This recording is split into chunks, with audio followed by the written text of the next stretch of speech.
Grabe guys, so tingnan nyo yung kabundukan sinira. Oh. Ano kaya nga, mining yata yan siya. Ayan oh.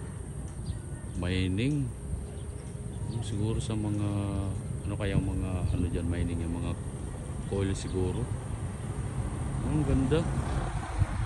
Ganda ng view oh. Mas may bahay pa dito. Ang ganda oh. May mga pine trees. Siguro to isa sa may-ari ng property dito, yung mga palayan dito. Yan, hangin dito, sarap. No? Ganda ng view, oh.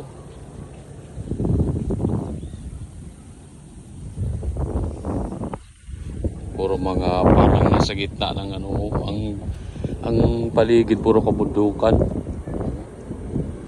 Kabundukan siya.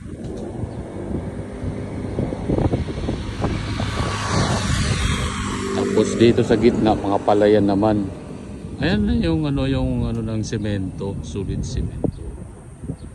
Solid cement yan. Factory ng solid cement. Ayan.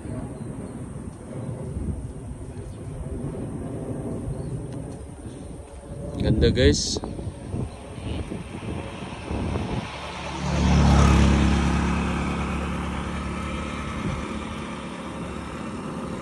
Medyo tahimik dito. Sarap yung buga ng hangin. Papahangin muna tayo kasi medyo nakaka-stress ang buhay. Ayan, dito muna tayo sa sariwang hangin. Makalanghap.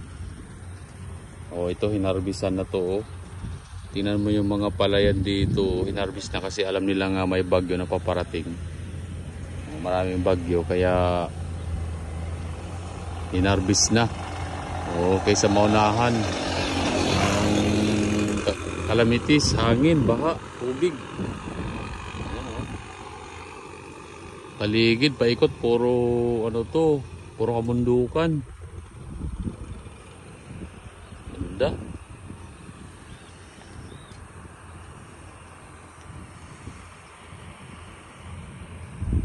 Ganda oh.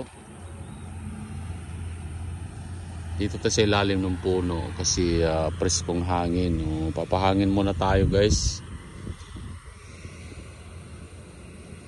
Kasi minsan kailangan natin na mag-distress. Medyo masama yung panahon kasi may bagyong paparating, sinika. So kaya ganito yung panahon, medyo makulimlim.